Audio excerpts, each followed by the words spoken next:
ऐसी क्या आवश्यकता थी जो कांग्रेस को 25 जून 1975 को देश के अंदर आपातकाल थोपना पड़ा था। हम जब निष्कर्ष पर पहुंचते तो एक ही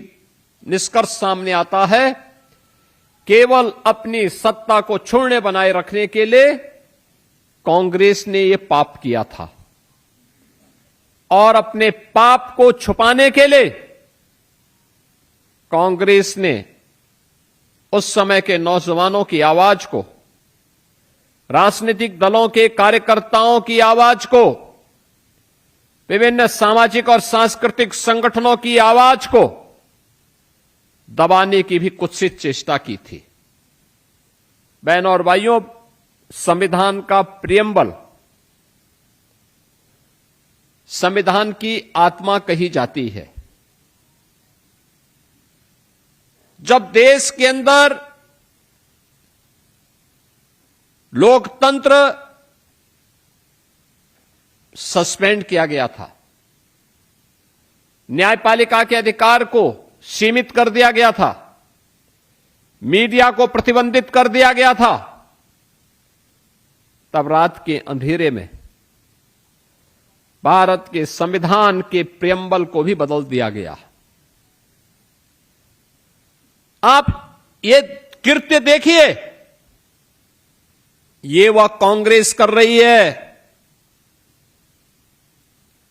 जिस कांग्रेस के युवराज आज संविधान की प्रति लेकर के देश भर में जनता की आंखों में धूल झोंकने का काम करते हैं।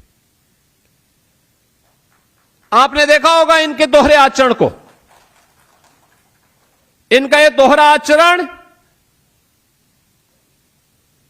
जो संविधान की प्रति लेकर के लोग घूमते हैं,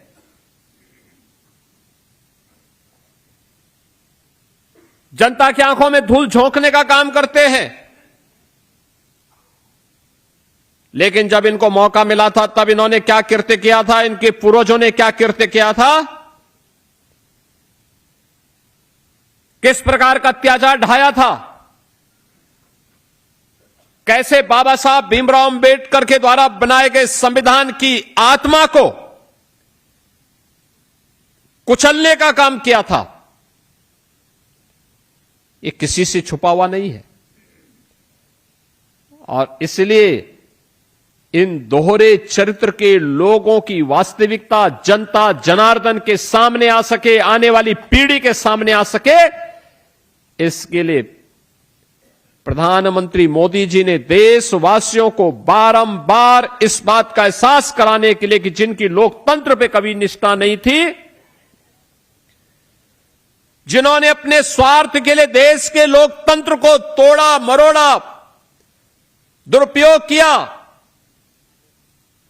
संविधान में संशोधन केवल अपने स्वार्थ के लिए किया, उसमें लोक हित नहीं था, समाज हित नहीं था, राष्ट्र हित नहीं था, उसको करते हुए बाबा साहब की आत्मा को भी अपमानित करने का जो कांग्रेस पाप कर रही थी, बार बार पाप कर रही थी, वह वर्तमान पीढ़ी को प्राप्त होना चाहिए, जानकारी होती रहनी चाहिए।